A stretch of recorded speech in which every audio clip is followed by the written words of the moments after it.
Hello then, thank you for joining us on the Monday edition of Journalists Hangout. I am Kemi Fola Ademo. Today on the program, Governor Wike gives the federal government 48 hours to unravel those behind the invasion of Justice Odili's residence as the National Human Rights Commission calls for prosecution of perpetrators. Also, the federal government cooking gas marketers urge federal government to reverse import duty on cooking gas, saying price may double by the end of the year due to the policy of the government. And later on the show, youth besieged the Plateau State House of Assembly, calling for a reinstatement of the removed speaker. I'll be hanging out today with Adewale Adeoye and Paul Dada. Welcome, gentlemen, to the program. Yeah, it's good to be here again. If you're ready, Journalists Hangout starts now. Welcome indeed to Journalists Hangout Monday edition. Well, the last hasn't been heard about last week's invasion of the Abuja residence of Justice Mary Odili of the Supreme Court. And following the invasion by some security operatives on Friday evening, no agency has claimed responsibility. As such, the governor of Rivers State, Nyesom Wike, has given the federal government 48 hours to expose those behind the invasion of Justice Odili's residence. Governor Wike described it as an assassination attempt, saying that wasn't the first time the home of a Supreme Court justice will be attacked by unknown persons. Meanwhile, the Inspector General of Police, Alkali Baba, has ordered an investigation into the matter. That's how we begin our discussions on Journalists Hangout today. Wale Adeoye, what do you make of Friday night's happenings and where we are now? Well, I think on a general note, the rule of law says that we are all equal before the law, irrespective of our status, whether you are the Chief Justice of the Foundation or you are a cobbler. The security officers have the right to, any suspect can be interrogated or arrested.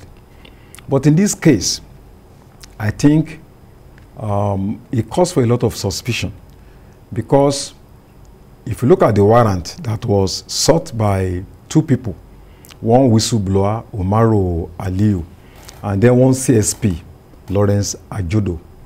The whole thing looks so suspicious. And then also looking at the office was besieged. You know, a member of the Supreme Court, I think, is raising a lot of fundamental questions about the mission of those who carry out that assault. And I think it's not just an assault on the Honorable Justice of the Supreme Court. It's an assault on the judiciary. Because if you look at what the statement issued by the magistrate, Emmanuel Yana, he said it was misled. And the Minister of Justice also said the documents that, you know, they procured to seek a warrant, to obtain a warrant from the magistrate court, you know, the document is suspect. He said there's nothing like a joint panel recovery, that what they have is asset recovery and management unit. But they came under the banner of a joint panel recovery, which means they obtained false documents in order to seek a warrant.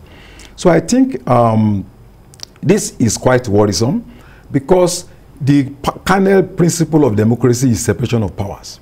But when you now see that the judiciary is under constant assault, and don't also forget that in June, the passport, international passport of the former governor of Rivers State, you know, the woman's husband, was seized. And she had to go to court to, you know, to ensure that, you know, invalidated the order. So I think we are quite worried that under democracy, people don't have respect, you know, for basic elements of democratic rule. And it sounds so funny that the Ministry of Justice is denying that it has no knowledge. The IG is saying it's ordering investigation. And then, you know, there's a lot of a confusion. But the fact is that there is CSP that is involved, and also another person, Aliyu Umaru.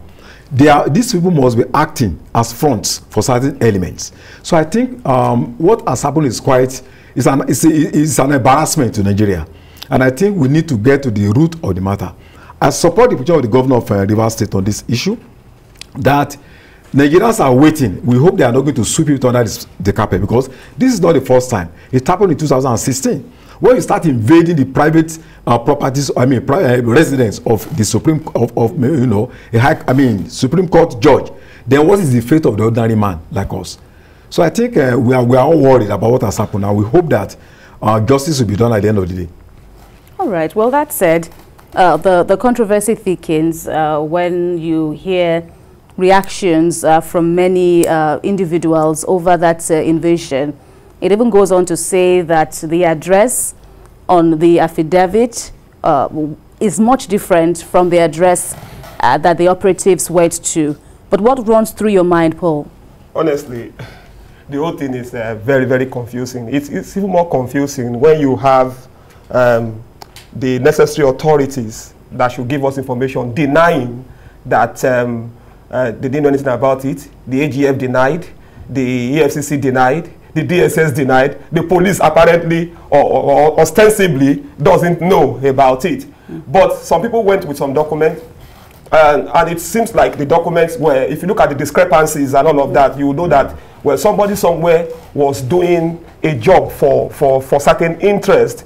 And the operatives, the alleged operatives now, because even the report said even policemen were part of those who were on site when the invasion was carried out. Whoever ordered that invasion, the people that carried out that invasion, must have been drunk on a special beer brewed and sold by demons from hell, because it's just an abnormal thing. It's just an abnormal thing. This is not something that is normal.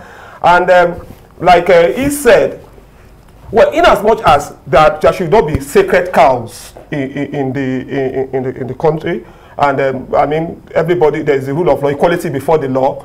Of course, judges are not protected from criminal prosecution and all of that.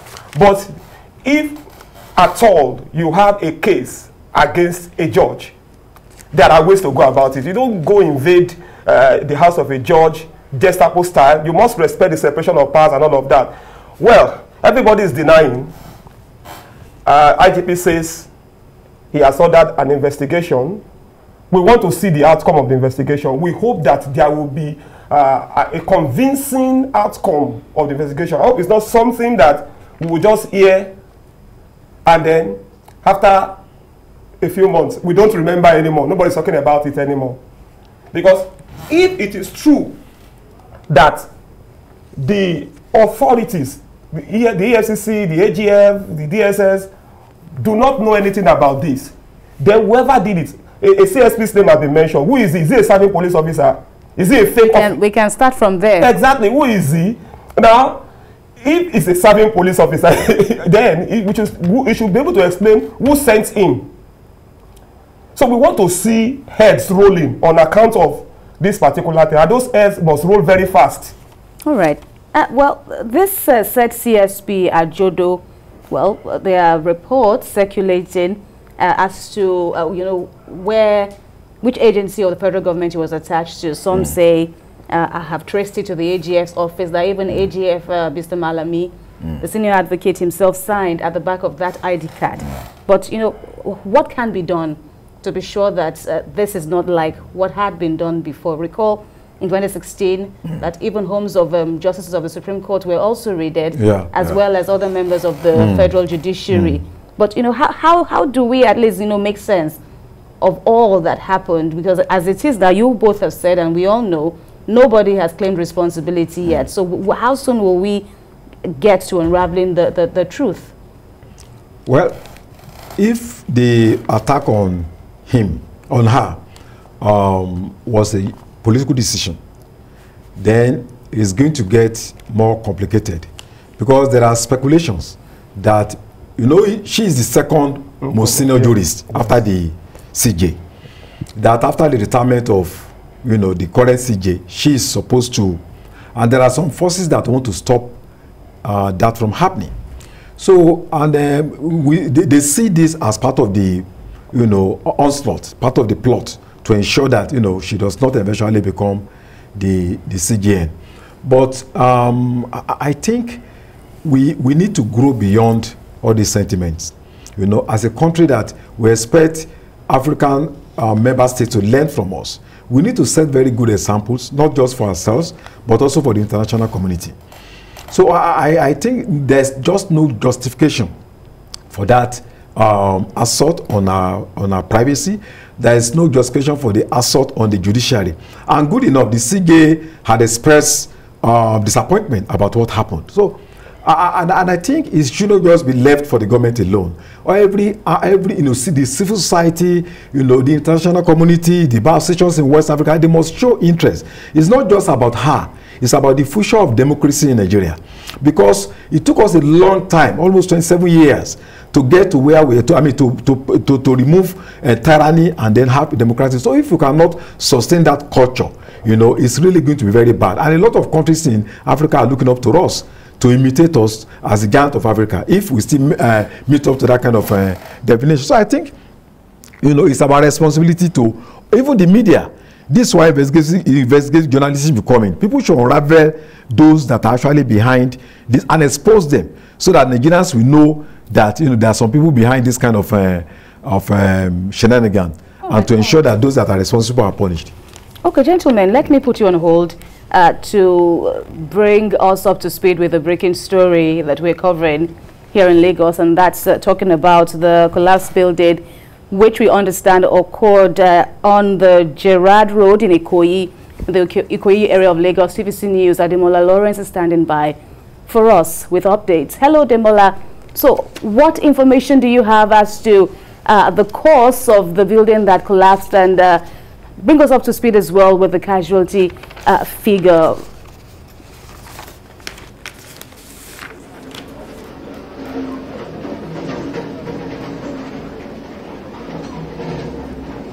Okay, Kemi, what I can tell you now is the fact that as of now, there is no official statement at which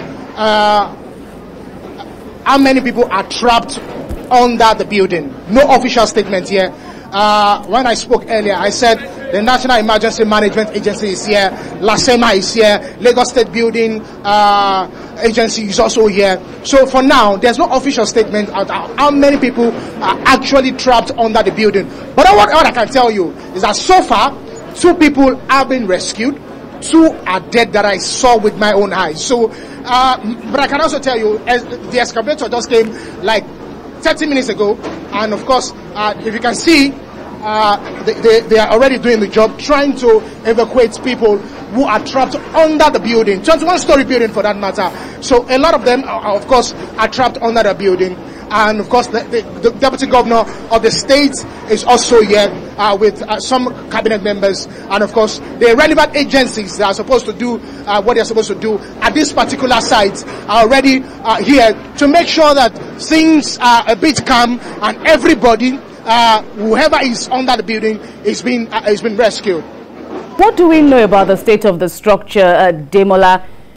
Was it an uncompleted building to justify the number of people who we understand are trapped? You've spoken to us about the state of the people, well, some of them, but what do we know about the structure itself and why the building had to collapse?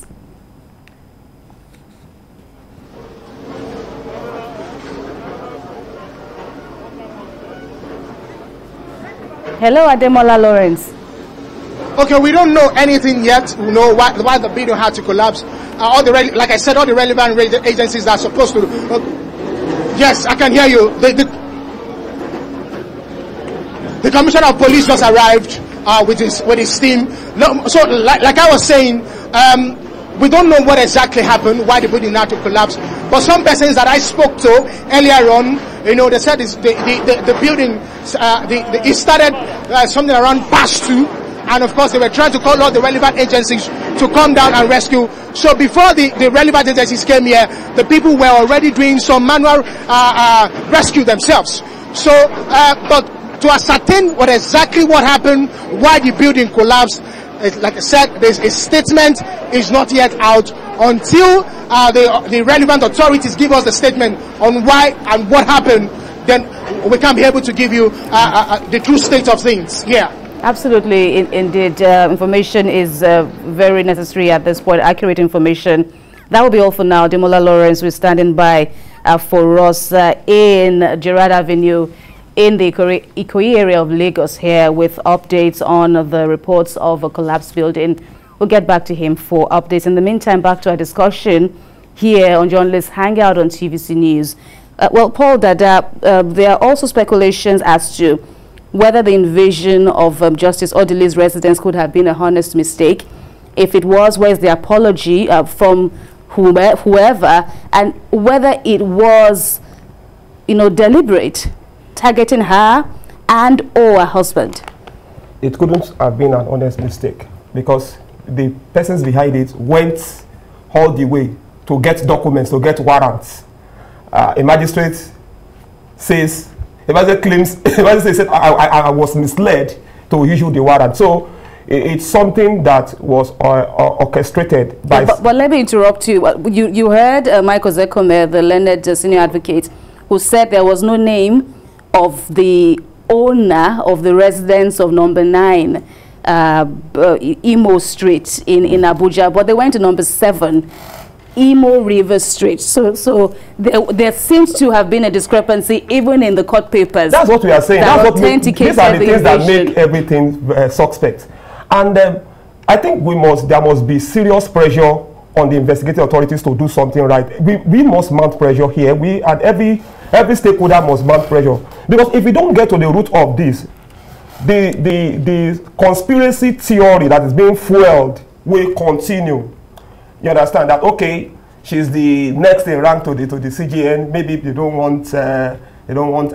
Already there are ethnic sentiments thinking that, okay, maybe they don't want a Southerner to become a CJN. And in all of that, normally in our country, this is the kind of thing you get when things are not so clear. So there should not be any easy investigation. Whatever is done, let's be clear. Let it be clear. No obfuscation of the facts. So if we get to the bottom of it, if the investigative authorities are very sincere, we'll get to the bottom of it, and then we'll know what really happened, and then we know those who are going to be prosecuted. Because if you forge, if you mislead the magistrate into giving a warrant, or if you forge documents and all of that, you know that those are very serious criminal offenses, and of course, those people must be prosecuted. If some of them are, if they are truly members of, if they are truly in the law enforcement agencies, of course, they are to lose their jobs, and then they have to serve prison terms. There's also talk about, the need to tighten administrative supervisory control over these law enforcement bodies, as we have seen played out. It was said to be a joint task force by several agencies, but as it is now, the AGF has disowned them, even though it was initially thought that they came from the AGF's office. So this is also part of the implications that many have also wondered at, as in how can people, we even have a name, we have a CSP, and then nobody can actually trace who sent him to do what he did. Well, I hope we are not, we are not dealing with unknown government, because this is a very serious issue. And the FCC denied they were not, involved, even though some claim their official operators were there, the police, the same thing. So who are these people? Does it mean anybody can just put on, uniform and then invade the home of the chief judge, of a member of the Supreme Court? So it makes Nigeria a laughing stock in the Committee of Nations. And even when the magistrate was saying that he was, misled, I mean, somebody of this status, a member of the Supreme Court, you should have been a bit diligent in trying to investigate that, the paper that was the documents presented to you.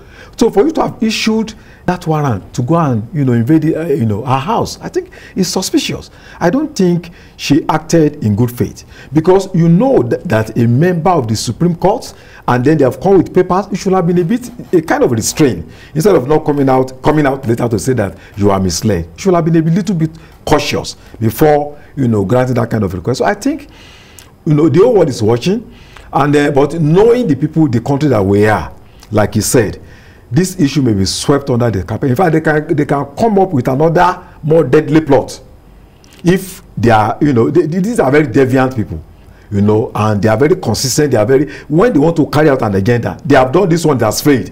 Just wait in the next few weeks, you see what they are going to come up with. So they should know that, you see, it's an ill wind that blows no one any good. All right, if you want to destroy Odili, let me interrupt you. Allow me, please. Let's bring in our very first caller, Wike from Enugu State. Good evening. Welcome to the program. Good evening. The woman is orchestrated. You understand? They don't want him to be there. They want to tie her down before her time. These Hausa people know what they're doing. You understand? Look at what they did to the other. All right, I'm sure we had a glitch there because I couldn't even make out, you know, what you were saying. If you can reconnect, please do. But I think it's important our callers are very careful what they say. You don't start saying these Hausa people. You are not sure. It's not a fact. You don't know for a fact. You don't know for. But this is the kind of thing we are saying, that people will continue to come up with all kinds of theories, sometimes out of biases. Out of their biases for an ethnic group. You understand? You don't stereotype an ethnic group because this kind of thing is happening. Just deal with the facts. But what I want to say is that it is possible that this was a rogue mission, truly. You understand? Because it is not new. We've had this kind of thing happening. We've had, even at a very small level, we've seen policemen or even soldiers going out of their own, you know, going on their own to do whatever, going on illegal emissions. I have an example. Where I worked, I used to have a reporter that I sent to do a story. But the story became a police case. And it became a police case, and the police got him arrested. And we waded into it. Later, the IPO told me, said, okay, look, we're just trying to sort out the issue. Then as the police had assured us they were sorting out the issue, then there was this female soldier that just came up from nowhere and said, you must come. No, this thing is not settled. You know, she went out of her and she was threatening. She was seriously threatening. Now, if this woman had carried out whatever sinister motive she had, perhaps the authorities, our bosses, would have probably said, no, we know nothing about it. This kind of thing happens. It now shows that the authorities need to exert better control over the personnel, if at all it was a rogue mission. If at all if the AGF and the other agencies are to be believed. You understand? Because, of course, I don't readily believe them. I don't readily believe them. So until we see the outcome of the investigation, then we know what to make out of it. But I'm just saying that there's also a possibility that it was a rogue mission. We have another caller, Victor Usman. Welcome. All the way from Jos. From Jos.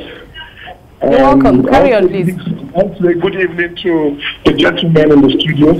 Good evening. I've been following with rapt attention about the story of Justice Odili's residence invasion in Port Harcourt. But my take is this.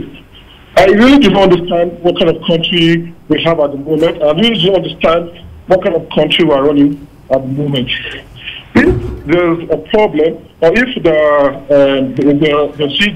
problem with Justice Odili, I expected that by now that a proper paper should have been dished out, stating exactly what she has done, and not just going into a house, you know, without proper papers, you know, trying to get her out of the place. So at this point, I don't understand why we still do things as if we are not democratic people. So this is just my take. All right. I wish everybody else. All right. Thank you very much. Before we go on a break, Wale Adeoye, looking at the bigger picture to all of this, what is the way forward? I know you've already established at the onset that our judicial officers are not sacred cows, in other words, but then they also have a crucial role to play in the rule of law business. So how is it a matter of intelligence? If they had known that you were actually coming, that is if there was no mistake, if they had known they were coming to the residence of a sitting Supreme Court justice, could there have been a better approach, you know, to dealing with it? If they had good reports or good information. If you, all over the world, when judges you know, are found to be operating below the bar of law, there are processes, you know, legitimate processes. You come up with this information and then you take the legal process and then you can do it in a way that will be transparent and that will be, you know, convince Nigerians that what you are doing is right. And you shouldn't just wait until that person becomes a member of the Supreme Court. There must be a monitoring process so that from the magistrate court to the high court, if a judge is not expected to, you know, assume the position of the Supreme Court, there must be a process that will have stopped such a person. Right. But when you are not trying to put the bar, you know, when people expect certain, you know, probably she's going to be, you know, to be promoted, and then there's going to be a lot of prejudices. All right, gentlemen, we'll put our discussions on hold and wait to see what the coming days would offer in making sense of these controversies and proffering the needed answers. You're watching Journalists Hangout. We have more in a moment. Please stay with us. Many thanks for staying with us on Journalists Hangout here on TVC News. Well, for some months now, Nigerians have endured hardship occasioned by skyrocketing prices of the liquefied natural gas, otherwise called cooking gas. And unfortunately, there is no respite in sight yet. According to LPG marketers, the price of cooking gas may increase to 10,000 naira for the 12.5 cylinder, that's a 12.5 kilogram cylinder, by the month of December. Now, this due to reintroduction of import duties on this essential commodity. The Executive Secretary of the National Association of Liquefied Natural Gas Marketers, Basi Essien, urged federal governments to reverse the import charges pending when the country is able to produce majority of the gas consumed in the country. But the tail end of this introduction might just be the basis of this crisis we have on our hands. Paul, talking about the fact that we can only produce 40% of the needed gas, you know, across the country. So this deficit might just be the reason. Or what is your rationale for this crisis on our hands? It's very unfortunate, very, very unfortunate, and, you know, lamentable also. You see, an average Nigerian citizen is not asking for too much. He's not asking to be given an SUV by government. He's not asking to be given a mansion in Abuja. He just wants to eat. Food is a basic necessity of man. He just wants to eat. He wants to eat his banegusi soup. He wants to eat his concoction rice. Even if he cannot, if there's no fish in the food, you understand? He just wants to eat. And then you are now cooking his food very difficult for him. Now, we import 70% of, maybe 60 and 70% of the gas, and then NLNG supplies just probably 30%. And of course, government now feels, okay, let us now reintroduce the duty, the tax on importation. In fact, for some of them, they even backdated the thing 7 months back. You know, I think it's a very bad one. A government official said it's a deregulated sector. There's nothing we can do about it, and all of that. But that's a very unwise thing to say. Yes, it's a deregulated sector, but there are actions that government can take. There was a time that they waived the duty on import by 30%. You know, some years ago. You can, if you cannot cancel it, you can do what? You can just do what? You can reduce the burden. You understand? That is one. Two, we must encourage, like what's his name again? The Basi Essien said, let's encourage. I don't see why we cannot produce sufficient gas in this country. Why we cannot encourage local production of cooking gas in this country. I don't know why we can't do that. I don't know. All right. Okay. So before I bring in our guest, you know, for this discussion, let me hear from you, Wale Adeoye. What is the problem from your analysis? One thing is very clear. Gas is necessary for us for so many reasons. Because of climate change, all over the world, people are clamoring for emphasis on cleaner energy. We want our people in communities to stop using firewood, because when you use firewood and other, you know, materials and all that, they destroy the ozone layer. You know, the impact on our livelihood. you know, it causes a kind of environmental genocide, which may destroy the future of our people. And that's why there have been seen so many international conventions that Nigeria is a signatory. Currently, it's going on in Scotland. I think the president will be there. Absolutely. Conference of Parties, United Nations Framework on Climate Change. And Nigeria had obligations dating back to 1992 that, okay, we are going to, in fact, they started the idea of they are going to stop gas flaring in 1979. But up till now, we still have a problem where we cannot produce enough gas for us. Okay. We are importing gas from Algeria. We are importing gas from Equatorial Guinea. We are importing gas from the United States. And Nigeria has 187 trillion cubic feet of gas reserve, which is enough to, in fact, to meet all our needs. So what happens is that we flare gas, you know, and since the introduction of the Nigerian Liquefied Natural Gas Company, nothing has been done substantially to improve the gas consumption at home, at the home front. There are only about 200 licensed gas bottling companies, which is not enough to deal with our situation at home. So I think it boils down to a lot of, you know, lack of seriousness on the part of government to meet local and international treaties and obligations.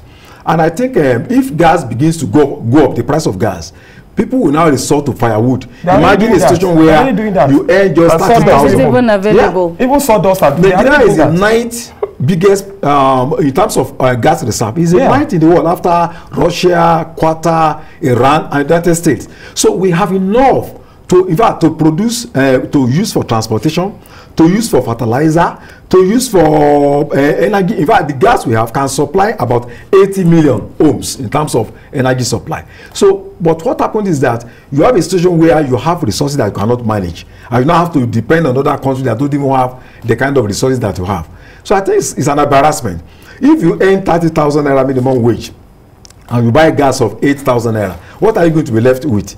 So people are going to go back into the crude way, you know, of generating energy, which is going to impact on our environment, is going to impact on climate change, and it's going to mean that we are contributing a lot of havoc. And that will even take us back. Yeah, it will take us back to the days we thought are long forgotten. Well, let's bring in via Zoom for more insight on this issue and resolving this crisis, the president of the Nigeria Association of Liquefied Natural Gas Marketers, Mr. Oladapo Olatubosu. Welcome to Journalists Hangout on TVC News.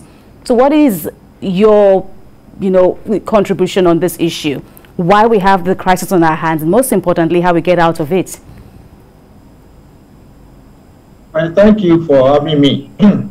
I think the problem is with us for some months now, and probably we will not do more about the cause rather than talking more about the effects and the solution. And like your panelists has just discussed, I give it to them, they have a deep knowledge of gas and they understand what this problem is. We have shortage in supply. Of course, middlemen roles are also there, that for profiteering and some other issues, and the role of government. But whatever the causes may be, it's not very relevant now. The critical thing is what are the effects of this hike and what are the way out, so that Nigerians can know that they have a life to live. Usually the problem, the effect of this hike in price is because of they're having low patronage. People are abandoning use of gas. And it's unfortunate if Nigerians cannot have access to a decent way of cooking. So majority of Nigerians are now abandoning it, going to the bush, using sawdust and all the charcoal and some other things that are not healthy and not good for their health. And also these people that have invested, my members that have invested large sum of money to open plants and put infrastructure in place, are facing problems because when there's no patronage, there's no returns, and their business is collapsing. Invariably, and in a few times, this is not, the gas is not taking, we see plant going, gas plant being on sales and some getting closed down. So apparently there are a lot of problems at hand. But more importantly is the government. The government also has a lot to lose here. They are going to lose credibility from the electorate. Nigerians do not demand much from any government. It's a simple demand. And they want to eat. They want to live a normal life. And when they cannot afford to cook in their house, certainly they will have a pressure on what the gain they are getting from government. So government is also going to get a lot of bashing, a lot of credibility loss in this show. And that's one of the critical effects. And internationally, people will be to see us as a laughing stock. What is this problem of this country? They have gas and they cannot afford it. So investor will also not come, because any investor will be driven by the purchasing power of people in that country. When you produce and people could not buy it, nobody want to come and invest here. So invariably, returns on the investment will be low and it will not be encouraging, and we are going to lose employment. So there are a lot of effects of this hike in price. But the important thing is, what is the solution right now? Because the rate things are going. By the time we enter in December, we are going to buy 12.5 kg for 15,000. As at now, there is artificial scarcity of gas. Some plants are dried out. They don't have gas now. The one that is available, the price is very, very unheard of. If you are taking gas from Lagos to Birnin Kebbi, Lokoja, and the landing cost is going to be about 13 million for 20 metric tons, and invariably you are going to sell it about 15,000 for 12.5. How many Nigerians can afford that? What is their per capita income? What's the purchasing power of Nigeria? So there is a lot of danger ahead, which we need to call attention of everybody, including the government. And the way out now is for two people to please declare an emergency in LPG industry, and that is the Honorable Minister. It's been doing wonderfully well. He declared this decade as a decade of gas. He's been trying to support the industry. Now he needs to do more and let Nigerians feel that is passionate about development in this country. All right, Mr. Olatubosun, I'm very, very sorry to interrupt you, but let's try and take it one at a time. We've come now to the solutions on ground. For one, your association, is proffering that the federal government reverses the duties or the charges on import duties. So let's try and make sense of that, and why you think this might just be the solution to ameliorating the situation. Yes, the rationale behind the introduction of VAT and import duty was to embark on food domestication. But as we've realized that we've not gotten to that stage because there's a shortage of local production. So apparently there's no need for that now. Any form of tax is to discourage some consumption. So the federal government needs to suspend, and the minister needs to get the approval of the federal department, the president of the federal department here, that the issue of VAT and import duty, all charges relating to importation of that, be suspended. Until the time Nigeria is able to produce sufficiently. By the time we produce sufficiently in this country, there's no point for taking our foreign exchange to other countries to buy. Of course, we need to conserve it and we need to discourage. But we've not gotten to that level now. We must improve on exploration and improve on local production. When the local production gets to the level that can meet us, because the population is growing on a daily basis.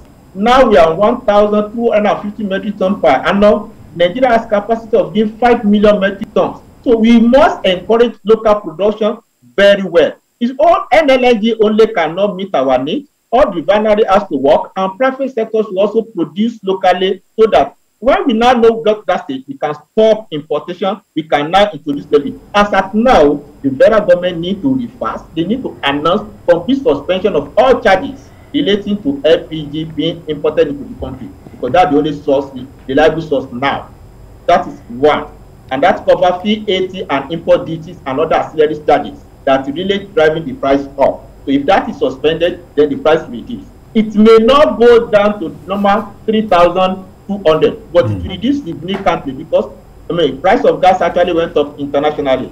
Number two is the forest. Importers are having challenges in accessing foreign exchange to bring gas into the country. Gas is an essential product. Every Nigerian, young, old, and every human being must eat. And the only decent way of cooking is through the LPG. So federal government should not have to rationalize the forest so that there will be allocation of forest to these people that are importing. If they have access to forest, then they won't be pricing it on the back, black and parallel markets. It's the parallel market rate that they are applying now that makes the price to skyrocketing and going up. So, we all are aware Nigeria may have challenging forests, but we need to prioritize our needs.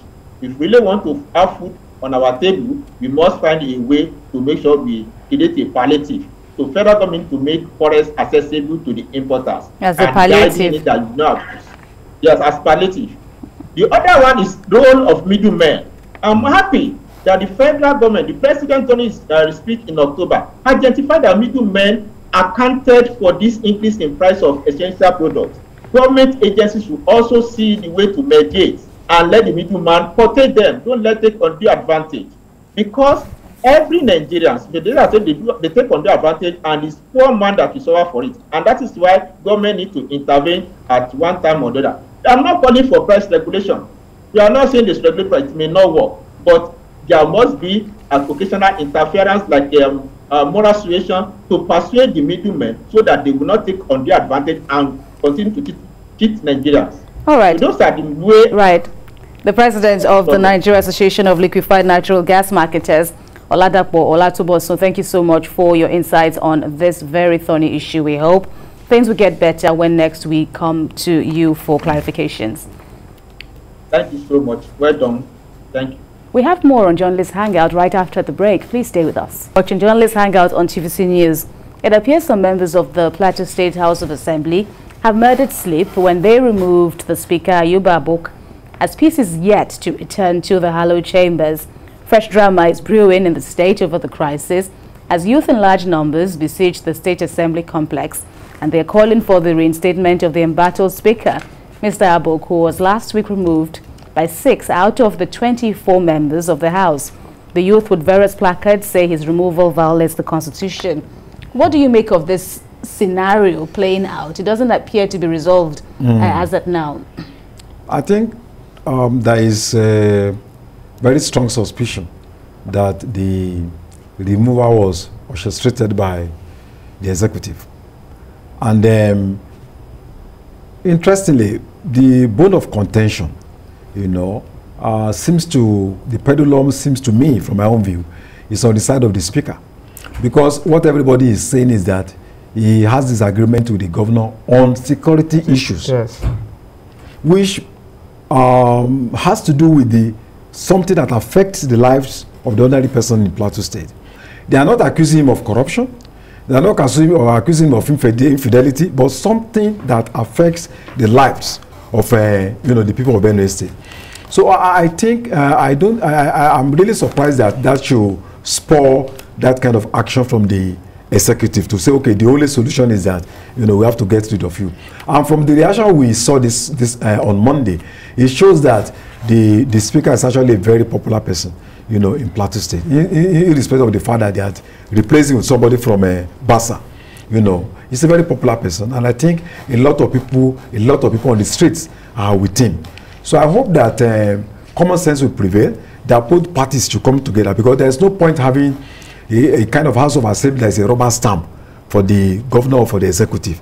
There should be some kind of level of separation of powers, and that is what makes democracy to be very consolidated. So with what is going on, I think on the balance of strength, it shows that the Speaker is, he has a lot of supporters. And I hope the governor will be able to bend out a little bit, to common sense, so that they can resolve the issue without allowing it to flare beyond public expectations.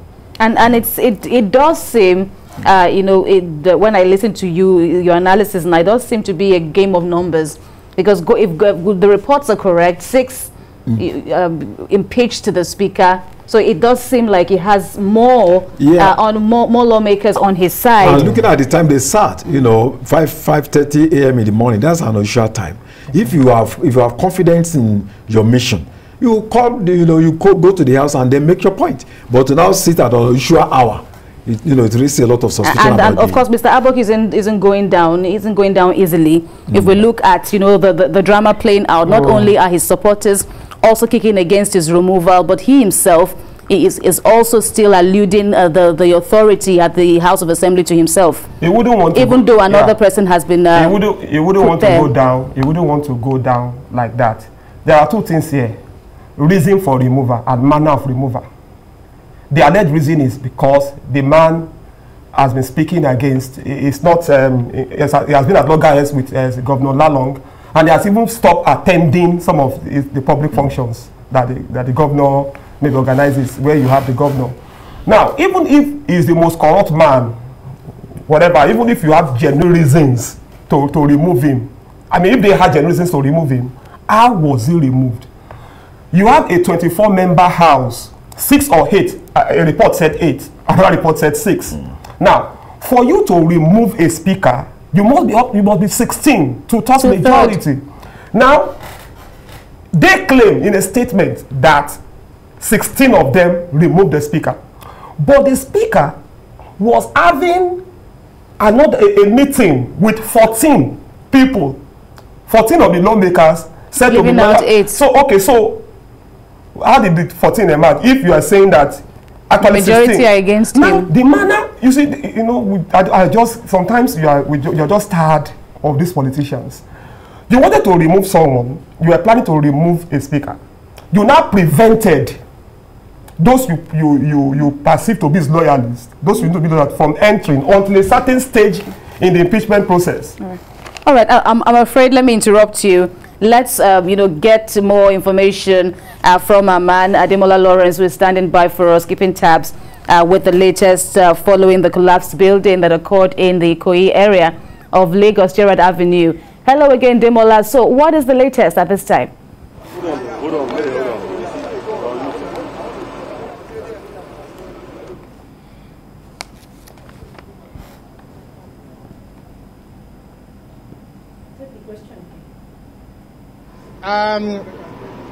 The situation is still ongoing, and of course they're trying as much as possible to rescue people from under the ground where they are actually trapped. Just 2 minutes ago, one person who is actually dead was actually moved away from the site now. But I can tell you that everybody is trying as much as possible, all the relevant agencies are trying as much as possible to make sure that things are calm, and they try as much as possible to make sure that the people who are trapped under the building are being rescued. Okay, well, Demola, we have run out of time. I'm sure we will bring you pretty soon for more updates, because you said earlier on that the deputy governor had also come to see things for himself. We'll get back. In the meantime, let's wrap up the show. First, Paul, just finish up the thoughts you were saying earlier. It's just a pity that we have a situation where men are stronger than institutions. But I think that they should find a solution to it, and if possible, the House of Reps, which has an oversight function over state houses of assembly, can wade in and see how to get them to resolve the issue in case they cannot resolve it or they don't want to resolve it at their level. Okay, so there are legal options, there are also political options, but which do you think is the most viable at this time now to end the issues there? Not forgetting that, of course, there are security implications where you're having two sides, supporting whoever. That is bound to have some implications. Level, the speaker may be right, but he will be negotiating from a position of weakness, given the strength of the governor and control of a lot of institutions there, and also the support from outside the state. But history will be kind to him at the end of the day, that the speaker did what was right at the time, at the right time, that his people actually wanted him to do the right thing. But taking the legal option, it cannot be ruled out, except the problem associated with the delayed justice in Nigeria. It may take a very long time. But I think if he has taken he is right, history will be kind to him at the end of the day. Okay, we'll see how it all plays out in the end, and hope that for the sake of peace and security in Jos, in Plateau State, as a whole, and of course beyond, that everything becomes right again, and of course the main business of the day at the house is achieved. Thank you so much, Wale Adeoye and Paul Dada, for your robust contributions on the program today. And that's Journalists Hangout today. We thank you all for keeping us company. Don't forget to join us again tomorrow for another episode of the program. You can watch the repeat broadcast of this episode tonight at 11. And don't forget to also join us on Sunday from 1:30 to 3:30 p.m. for Journalists Hangout on Sunday. We're also on YouTube at youtube.com/TVC News Nigeria. I'm Kemi Folade Emo. From all of us here, bye for now, and God bless Nigeria.